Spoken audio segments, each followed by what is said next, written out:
di waktu petang di Gelang Serai. Salam semua, harap anda sihat. Kali ini cerita aku pasal kebakaran. Kejadian ini berlaku di tempat tinggalku sebanyak 2 kali. Kali pertama terjadi semasa aku di sekolah rendah. Setiap pagi-pagi lagi, ramai orang yang tinggal di bahagian dalam Jalan Al-Sagaf berjalan keluar. Sama ada budak-budak sekolah atau orang dewasa mahu ke tempat kerja.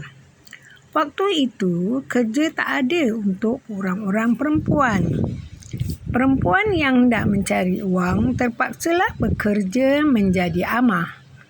Kalau jadi amah orang putih, jauh dari Gelang. Biasanya yang terdekat ialah di RAF Changi. Jadi, perempuan-perempuan Melayu bekerja sebagai amah di kawasan Katong kerana kawasan ini tempat orang-orang kaya tinggal. Orang-orang kaya di sini adalah orang-orang Cina dan India. Orang Melayu bekerja dengan Cina kebanyakan mencuci pakaian dan mengemas rumah kerana mereka tak mahu memasak. Jadi gaji kecil iaitu lebih kurang RM15 sebulan. Jadi orang-orang Melayu yang mak aku kenal, mereka bekerja dengan orang India Islam atau bukan Islam. Kerja mereka setiap hari memasak, menggiling rempah, buat roti termasuk capati, mengemas rumah, membasuh dan setrika pakaian. Bekerja dari jam 8 pagi hingga 5 petang dengan gaji RM35 sebulan. Sedih tengok kan. Perempuan-perempuan itu terpaksa bekerja kerana suami bergaji kecil dan banyak pula anak. Atau mereka menjadi janda kerana kematian suami. Di antaranya ialah seorang janda dari Pengerang, Johor. Dia menumpang tinggal di rumah sepupunya iaitu Pak Cik Saad. Rumah Pak Cik Saad di bahagian luar sebelum sampai ke rumahku. Dia bawa anak gadisnya bernama Salimah yang berumur lebih kurang 14 tahun ikut membantunya. Makcik ini bekerja dengan keluarga Pakistan di Katong. Lama dia bekerja dengan keluarga ini dari anak majikannya kecil hingga dewasa dan menjadi seorang doktor. Kalau nak tahu, itulah dia Dr. Borhan yang membuka klinik Borhani Blok 1 Gelang Serai. Walaupun dia sangat penat tetapi kerana menumpang di rumah orang, dia segan nak tidur awal. Dia dan anaknya Salimah akan duduk di pintu mengambil angin. Kalau tak silap, mak aku panggil dia Cik Som. Orangnya selalu tersenyum, lemah lembut dan bila bercakap merendah diri. Suatu malam sedang mereka duduk-duduk di tangga depan pintu rumah, tiba-tiba Mak Som terpandang puntung kayu berapi dilempar ke atas bumbung rumahku. Kayu yang dibungkus dengan kain di hujungnya, dicelup minyak tanah dan dinyalakan. Kali pertama puntung kayu itu padam. Begitu juga kali kedua. Apabila lemparan kali ketiga, dia jelas dan pasti itu api yang menyala. Dia pun menjerit sekuat-kuatnya sehingga orang-orang di lingkungan rumahku terjaga. Sebab masih awal malam, kira-kira jam 10. Selalunya kami tidur lambat. Disebabkan nenek tak ada pergi menunaikan ibadah haji, kami tidur awal. Kami tersadar apabila mendengar suara orang memekik dengan kata-kata, "Api, api, bangun, bangun, keluar lekas." Kami tersadar dan terpinga-pinga keluar, melihat orang dah ramai. Jiran-jiran membawa baldi air menyiram ke atas bumbung.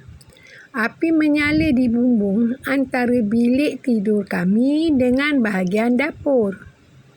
Suasana riuh rendah dan kecoh sekali. Apabila polis dan bomba tiba, api sudah pun dipadamkan. Nasib baik, cepat, maklumlah bumbung atap dan rumah papan dah buruk.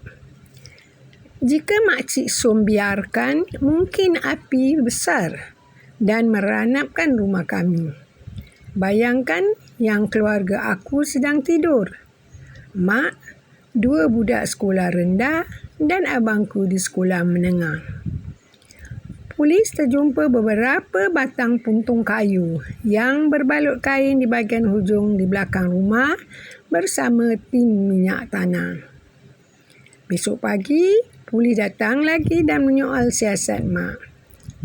Sampai sekarang aku tak tahu motif perbuatan itu dan siapa yang punya angkara. Nasib baik kami sekeluarga selamat. Sejak kejadian itu, Mak Som 2 beranak menjadi kawan baik Mak. Mak pernah ikut Mak Som balik ke kampungnya di Pengarang, Johor.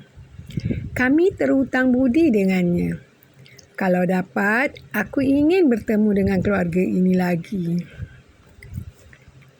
Kejadian kebakaran kali kedua pula berlaku pada pertengahan tahun 70-an. Ada 2 blok kedai di Pasar Baru Geylang Serai bersebelahan dengan pasar makan. Blok ini adalah kedai-kedai kecil menjual bermacam barang, termasuk kedai menjual rekod bernama Angel. Kawan baik aku bernama Fauzia. Suami dia ada kedai di blok ini.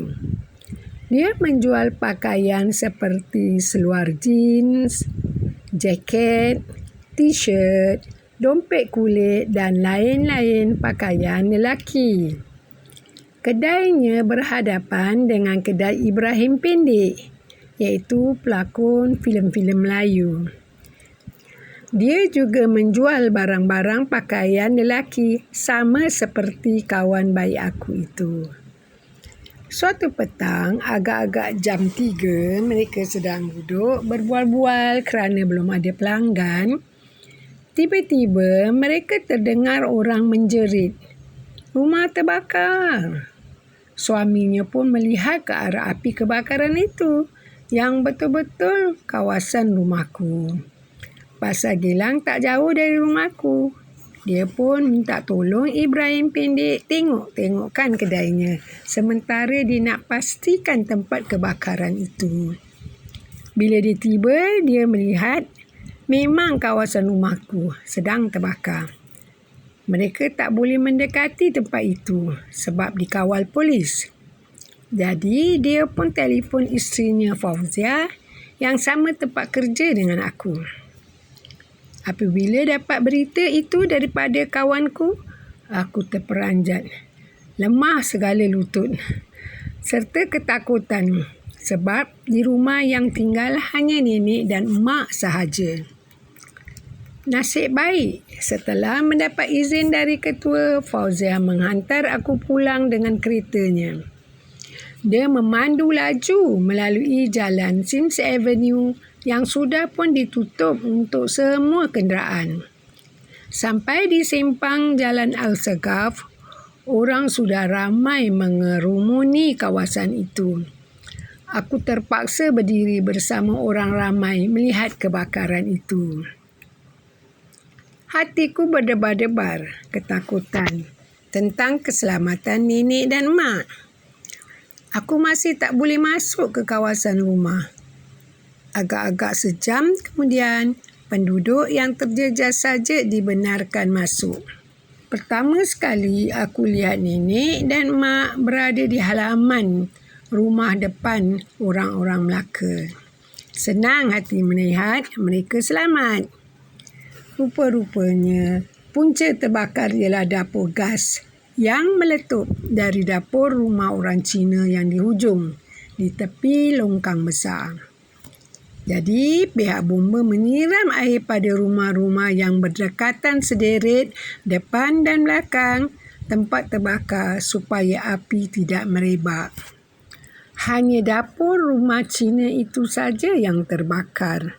Rumah-rumah sebelah-menyebelah yang berserak kerana orang ramai masuk dan menyelamatkan barang-barang yang terpenting saja. Semua pakaian keluarga aku digeledah dan dibungkus oleh orang ramai dan dilonggokkan di halaman rumah-rumah hadapan orang-orang Melaka. Tak ada apa-apa harta, hanya pakaian, mesin jahit dan peti televisyen. Selepas maghrib, barulah jiran-jiran masuk ke rumah dan mencari barang masing-masing. Ada beberapa bungkusan pakaian. Bila aku buka, ada banyak baju-baju perempuan yang cantik-cantik. Baju-baju itu comel. Terus aku pasti ini mestilah baju Salma, anak Pak Cik Mail yang pandai menjahit. Aku pun pulangkan bungkusan itu. Penat mengemas sebab rumah kotor dan serta basah. Ada juga pakaian aku yang hilang. Aku jadi trauma sejak kejadian itu. Setiap malam nak tidur, aku ketakutan dan selalu menyigau terpekik api kerana aku takut dan bimbang. Aku selalu berdoa, lekaslah kami berpindah ke rumah flat. Inilah 2 kejadian yang aku alami di Geylang Serai yang tak dapat aku lupakan. Okey, sampai jumpa lagi di video yang akan datang. Bye.